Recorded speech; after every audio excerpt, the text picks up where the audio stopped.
Today is December 22nd, 1974, and I'm interviewing Mr. Eli Heimberg, Heimberg, in Dartmouth, Massachusetts.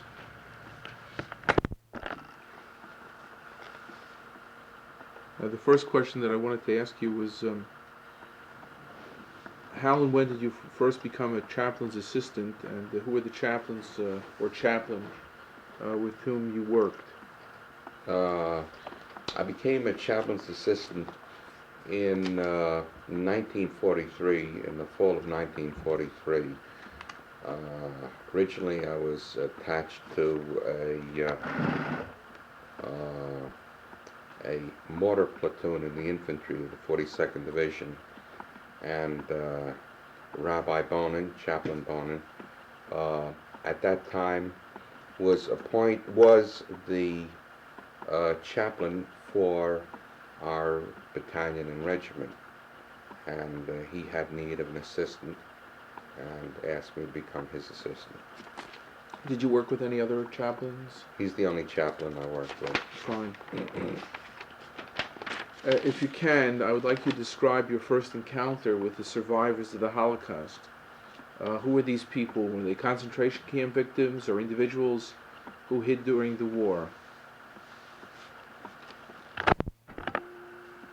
In answer to your question, I can recall by a letter that I sent to my wife on April 20th, 1945, in which I say, "Have you ever pictured me visiting a concentration camp?" That's what I did today. And I really can thank the good Lord that I was on a tour of inspection rather than being one of the inmates. It was in this place where they kept only the slave workers, which they had imported from other countries. You've seen pictures and read descriptions of these places. Nevertheless, nothing can strike home the meaning which what these people endured as by seeing the real thing.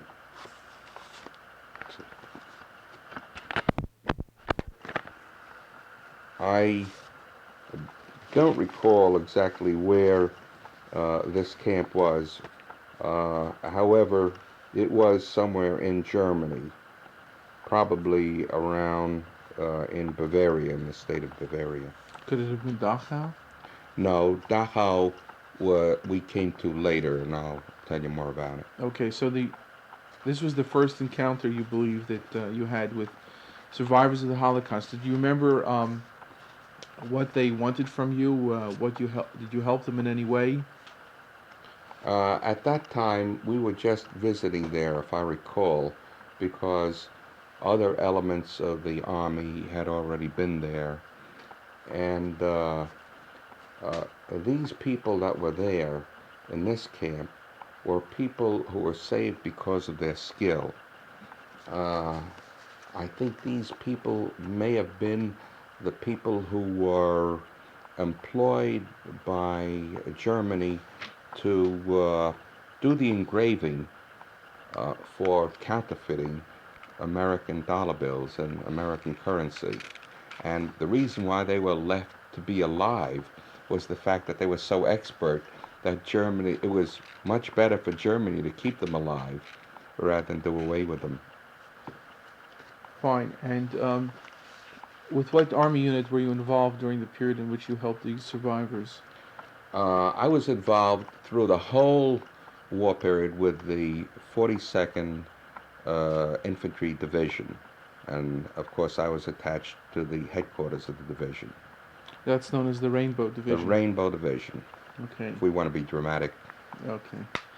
Now, if you can, I'd like to know of other experiences that you and the chaplains have had with the remnants of European Jewry after this initial encounter. In other words, you saw this concentration camp. What was your next experience with concentration camp victims or survivors? Okay. After the initial encounter, which to me was horrible at first. It seemed to be merely something as a predecessor for something worse to come. And what had happened was around May 2nd or May 3rd, we entered the camp of Dachau. It was 24 hours after Dachau was liberated. We rode in on a jeep, and high to the right of us was a hill full of shoes. There was another hill full of clothing. We walked in and asked where the Jewish people were. And we entered a building, one of the buildings,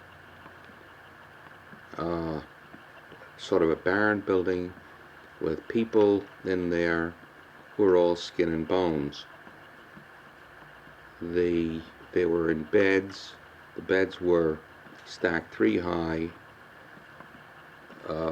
made of wooden slats. I don't recall seeing even anything that might even look as a mattress. If there was, they probably had hay in them. And as we walked in, the chaplain and myself, and I had a dog then, who I called Hund, which is dog. And as we walked in, he was a very obedient animal. All of the prisoners became frightened and ran. And I called them back. Chaplain Bonin called them back and said, "Ich bin an Amerikaner Rabbiner. You are now free men," in Yiddish. And all of them got down on their knees and cried. Some were afraid to get near me because of the dog, and I asked them, "Why are you afraid?" And they said, "Because the Nazis always sick the dogs on us." And I said, "Hat man nicht kein as a Yiddische Hund." And after that phrase, "Ich bin an Amerikaner Rabbiner," every sentence after that Eli Bonin and I spoke was with a gulp in our throat, and tears were running down our eyes unashamedly. This was one of the most tragic and also one of the greatest moments in the lives of those people and ourselves.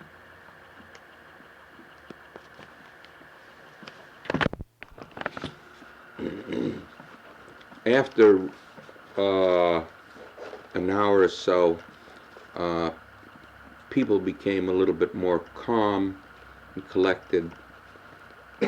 We went and visited some of the people who could not get out of the bed. Many had dysentery. I don't know, I believe some of them may have had typhus. They were all emaciated. There was not one person who I could say had a spare pound of fat or flesh on them. And they started asking about relatives. And we took the names, and if we could, we took the addresses. And Chaplain Bonin promised, and I promised that we would mail letters to the homes of their loved ones if we had any addresses.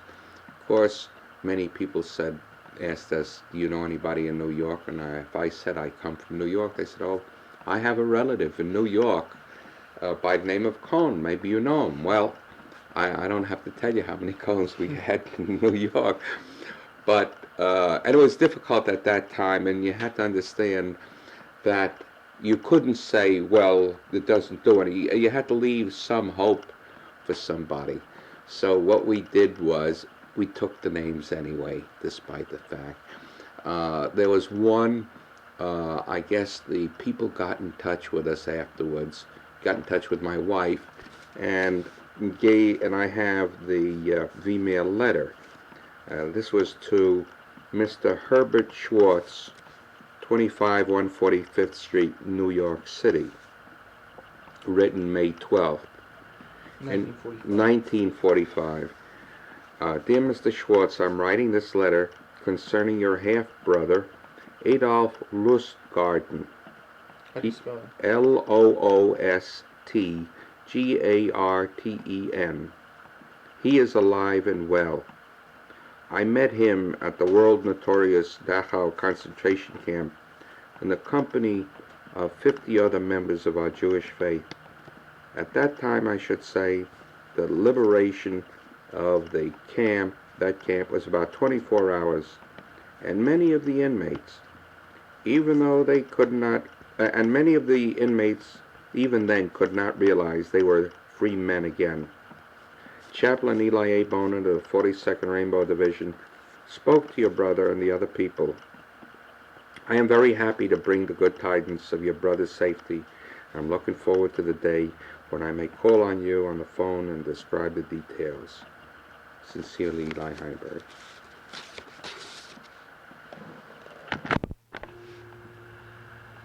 When we got out of Dachau, out of the actual place, before we did, we saw on the side a very nice building, and there were women there, and they were rather well kept. They didn't look as emaciated. They looked rather well fed. And inquiring, these women were used as the official prostitutes for the guards and all, and among them we assumed there were some Jewish girls. When we got out of Did you try to help them? We couldn't get near them. They were on guard. No, the American military had put MPs around so that nobody could approach these women. And rightly so, because regardless whether you have an American soldier or a German soldier or a Nazi, a man is a man, and if he looks on a prostitute, he thinks of only one thing. Yeah, but if you were concerned that these were Jewish girls there was nothing you could do about it. There was nothing, because we couldn't get through the military cordon. Mm-hmm, mm-hmm. There were rules that they were off limits to everybody. Nobody could get near them. Mm-hmm. It was just absolutely, completely. Because these weren't prostitutes by profession. No. They were because of circumstances. Maybe we shouldn't use the word prostitutes, but people who were kept for the sole purpose of bodily use. When, after the visit to the actual barracks, we got into our Jeep, and we didn't say anything to each other. Chaplain Bonin got in, sat down, I got in. We sat for a minute or so, complete silence. The emotional impact was so great that we had nothing to say, but could only dwell within our own thoughts. And then as we started driving off, Dachau, incidentally, is separated by a moat, and we rode over the bridge. And I looked down, and finally I said to Bonin, you know, when we have a site like this, you start wondering what the purpose of life is. If people are just like animals, and we're no different than animals then, we've only gone ahead and kidded ourselves and made ourselves very dignified. We're no different than cows to be made into hamburgers. I said, what's the use of living? Wouldn't it be easier to end it all? And then you're all finished. There's none of these trials and tribulations. And Bonin, being the wise man he is, said very simply, you can't look at life as an individual. You have to look at life as part of a grand march.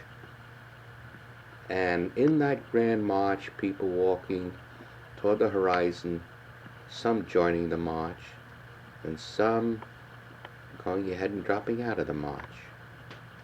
And going toward that horizon is the purpose of improving at all times and getting better for humanity. If you think of this as the overall for humanity, then you're part of a picture. But you think of this as yourself, then it can become very depressing. Before you go, I'm not sure in my documentation whether I had visited Dachau April 31st or No, it May. could be April 31st. There is no April 30th. April 30th, Yeah. or thank you, or May 1st. Yeah. But it was one of those 2 days. We couldn't do anything else with Dachau because we were assigned to the division, and our division was on the move. We had to stay. The rabbi, the chaplain's responsibility was, of course, to the American troops. And he knew, as well as I did, that the troops following up would take care of this situation. As long as the American military government got involved, the people who were in the camps would be taken care of, and we knew they would be. Mm-hmm. And so therefore we had to move on, not only from the point of view of moving on with the division, but we would be coming into new areas too that had, again, people who were in camps or in displaced persons camps.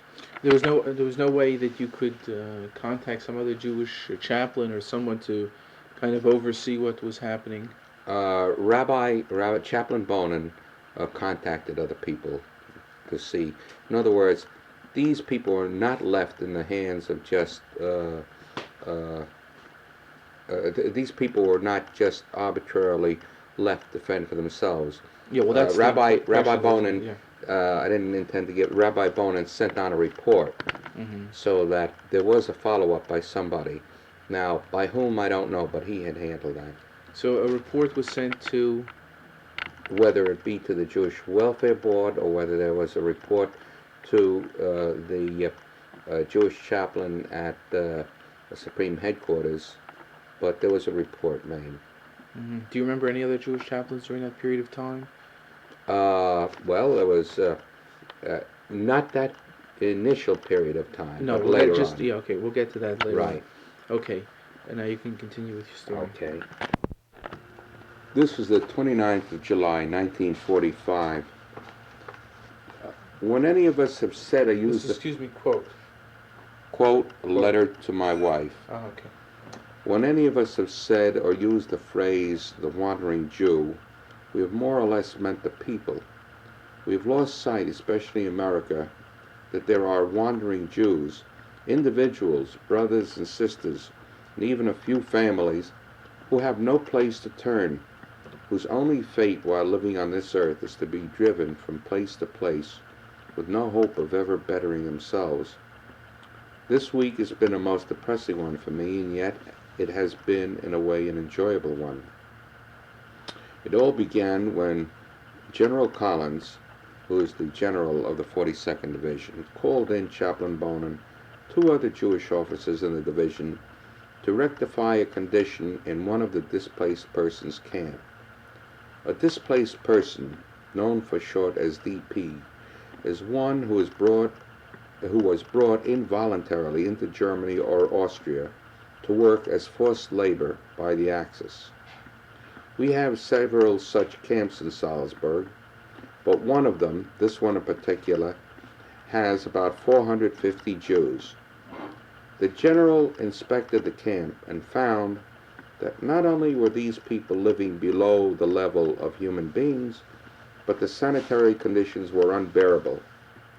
People sleeping on the floor with no cover or mattress, dirt and garbage all over the place, and the stench so powerful as to make a person feel like vomiting. His orders were for these 3 officers to rectify the situation. From then on, Chaplain Bone and I have been in the camp from early morning to late at night. The very first thing done was to clean up the place. It took a whole day to clean out the garbage. I requisitioned enough mattress covers for every bed so that these people could put their straw and make mattresses. In a room as big as our bedroom at 1225 North York in Muskogee sleep 16 people. And because there are only 8 beds, they sleep in bunks the width of an army cot 3 tiers high. Conditions were so bad that men and women, boys and girls, all slept together. You may notice I use the past tense, slept. Today, under great protest from them, we separated sexes, except for married couples. You can be sure many of them who we knew were not married insisted all of a sudden that they were. When I think of it, the position for these people looks hopeless. There is nothing that can be done except through international politics. And then the position of the Jewish nationalists, the Zionists, is so weak that nothing can be accomplished right now. I am going to write more about the interesting and tragic episode of these wanderers, our forgotten brethren. The camp to which I just referred to was the displaced persons camp in Salzburg. It was the only camp in Salzburg, within the city of Salzburg itself. This letter was written to my wife, Frances Heimberg, July 30th, 1945. Tonight, I again write of the tragic case of the Jews in Europe, especially in Salzburg. In yesterday's letter, I told you how we came to discover some 450 men, women, and children living in a condition like animals. But let me tell you the plight of the Jew as compared with the others, those who may be called nationals. Our present military government policy is to assemble the DPs, displaced persons, of each nationality and organize camps for such purpose. But Jews cannot have such camps except if they wish to accept the national division they had before. Can a Polish Jew accept himself into the society of the Polish group to be transported back to Poland, especially after the atrocities committed upon him and his family by the Poles themselves?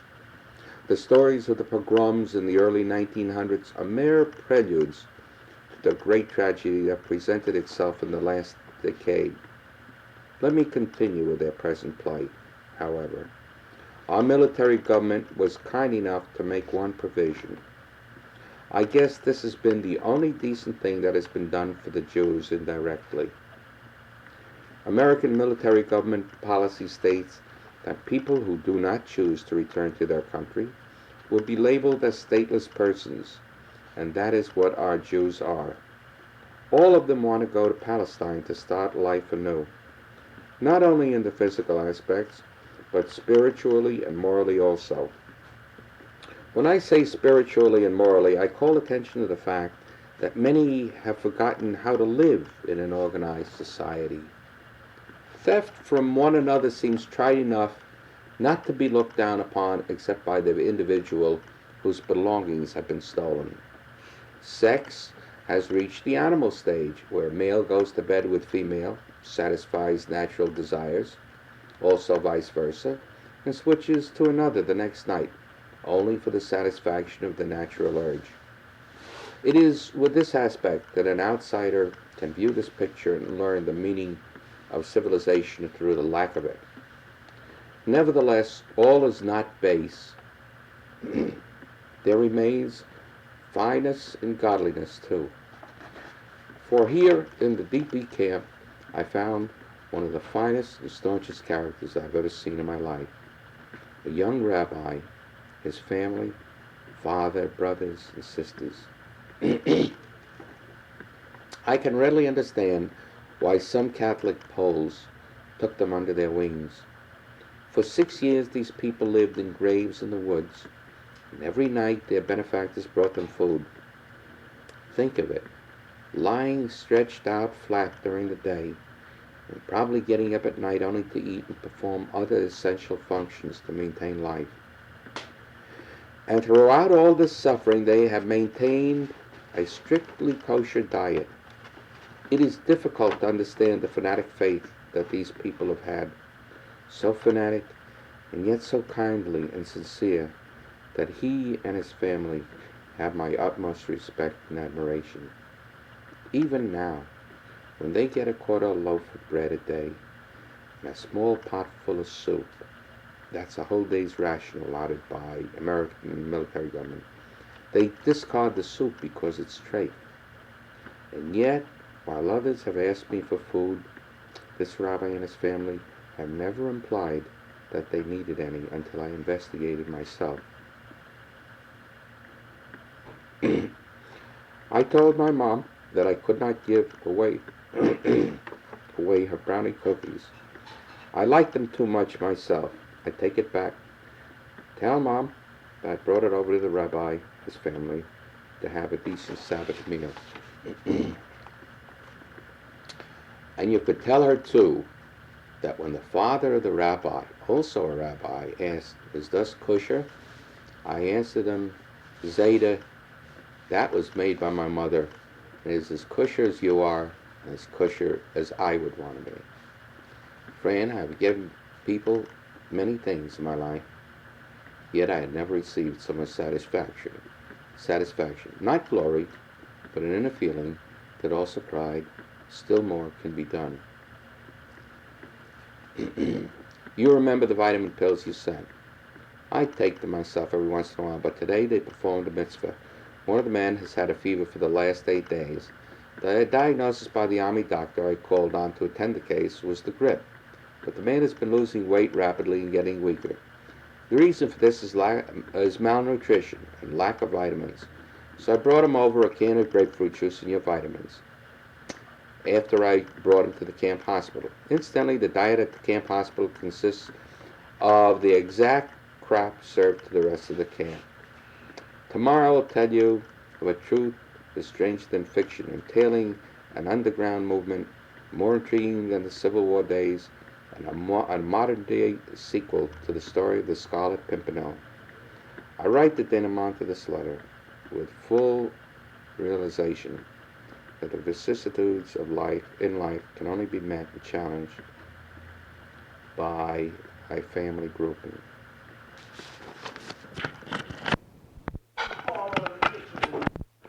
It was during the period of August, I think, that the American military started recognizing, the American government started recognizing that there was a great political impact with the Jewish displaced persons, and I believe that the American military government was given to understand that they should do as much as they could to help. And Major General Collins, who is the head of the 42nd Division, an interesting thing was that he specifically wanted a Jewish chaplain in his division, And it's unusual because most divisions, or no divisions, had a Jewish chaplain as such. Usually a Jewish chaplain was part of a higher echelon corps who came down to administer to the various troops. But Collins was very specific. He wanted a Jewish chaplain even when he was in the States.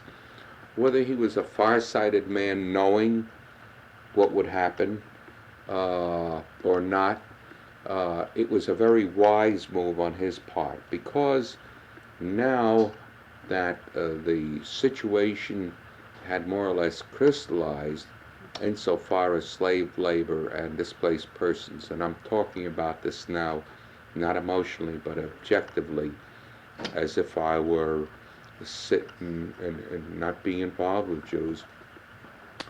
When the general, as I had outlined in my letter, saw the conditions, you'll notice he called the rabbi and 2 Jewish officers. Do you remember who the officers were? I don't recall at this time. He called them, and they were given the duty of cleaning up the camp. At that time, very interesting thing, when we came into camp, we had gone ahead and some of the children, for instance, had never seen a bar of candy. And I had a little girl in my hand, held in my arms, sweet child. I couldn't understand instantly there were very few children, because, and those few children that were there were like little nuggets of golden jewels, because they were most treasured. The remnants of Jewish children were very little. And how could treasured by everybody, including ourselves. How anybody could have a child during that Holocaust, who knows, but there were some. And here, this little girl, I offered her a bar of candy in a wrapper, and gave it to her, and she held it and looked at it for a minute, and then started eating it, candy, wrapper and all. And of course, you realize the child had never seen a bar of candy with a wrapper, and figured this is the way you eat candy, wrapper and all. And we had to teach her that this was the way to do it. Knowing the situation, knowing the lack of food, I was able to get a full case of K-rations, and this comes back to what I told you about the relationship of the Jewish chaplain and his staff to the rest of the division. Because of the good relationship, all the personnel, I should say, all the personnel we knew were sympathetic already to our cause. Mm-hmm. And so it was very simple for me to go in and say to one of the men in quartermaster, I'd like to have a whole case. Now, you know, these K-rations were packaged like Cracker Jacks. As a matter of fact, Cracker Jack people invented the package of the K-ration. And there were about 48 to a case. And I figured, as a quick way of getting food, their calories, I think they were less than 1,000 calories a day by military government, I'd bring it in camp and distribute it. Well, I assumed that because we were supposedly people that were going to help the members of the displaced persons camp, they would sort of respect our rights, not take anything. Well, when I left the Jeep just to walk in and find out, by the time I came back, there was no case of K-rations. So I could understand the fact that there was going to be a big job of developing morality too, especially when this had occurred. And I'd called everybody together. The chaplain was with me then, and I called everybody together within sight. And I pointed out to them that do I have to feel inhibited all the time I came to see them? I should feel free so I could do something, and they should leave it to my good judgment, because I certainly had no no conflict of interest, nor did I do anything with self-interest. And everybody agreed, and I had about a half a dozen of the K rations returned.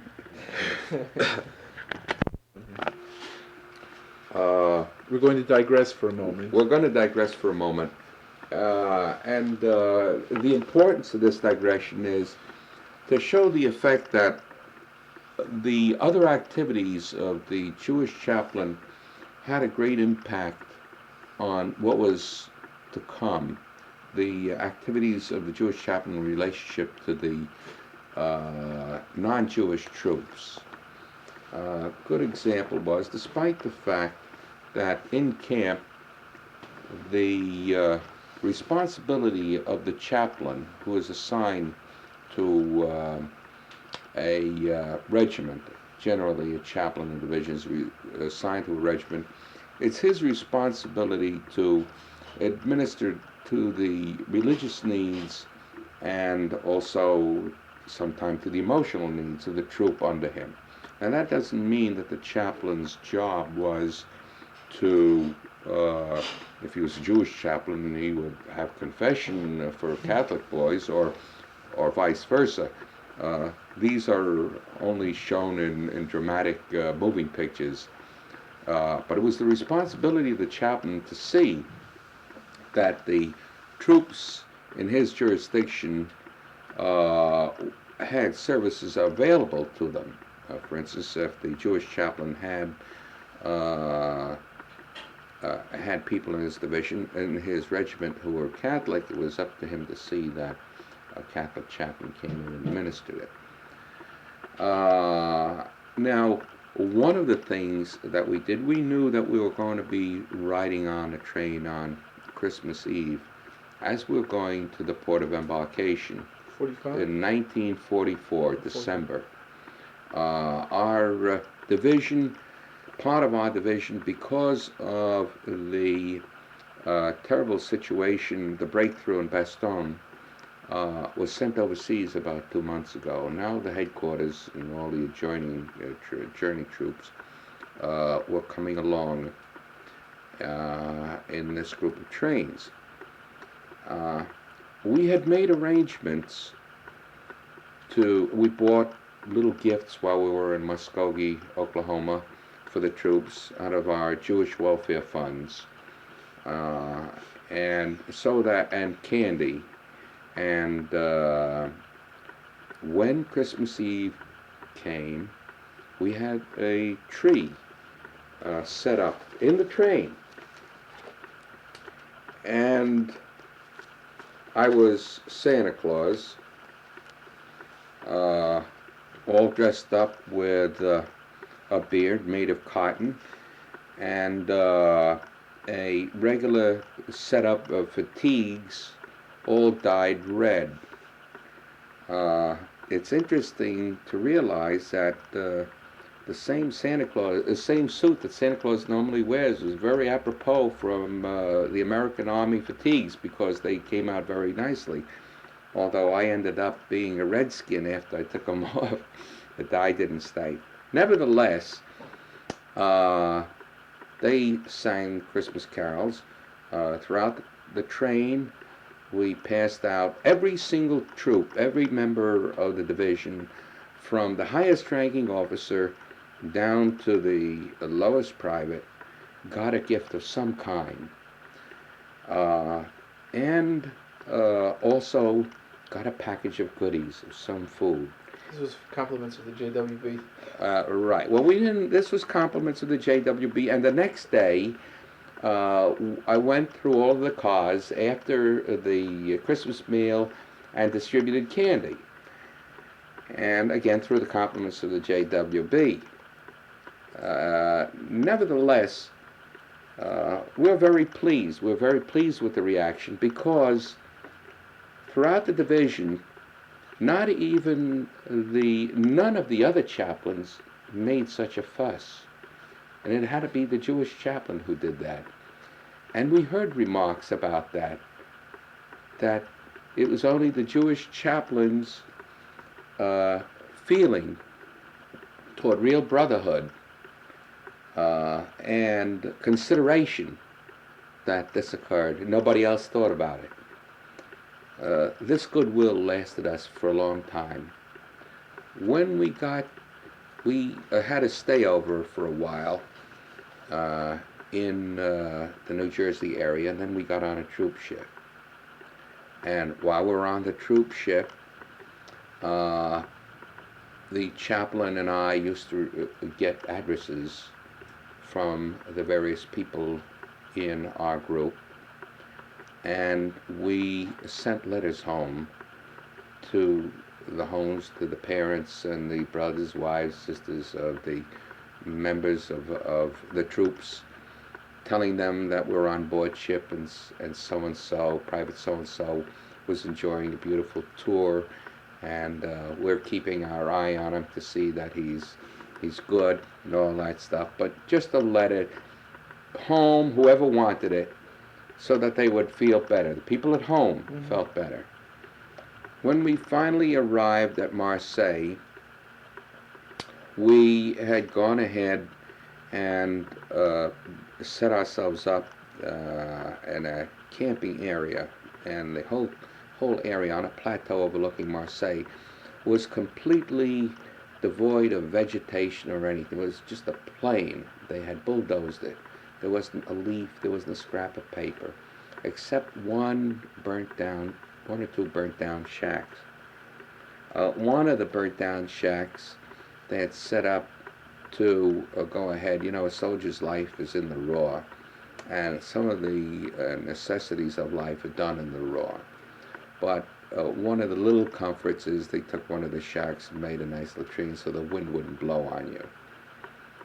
Another shack that wasn't being used, we'd found, and I put a little tar paper around it, and made it into a reading room or writing room and coffee room and all that stuff, and hoisted the flag of the Jewish chaplain above it. And the troops came in to eat there, not eat there, but to relax. In any event,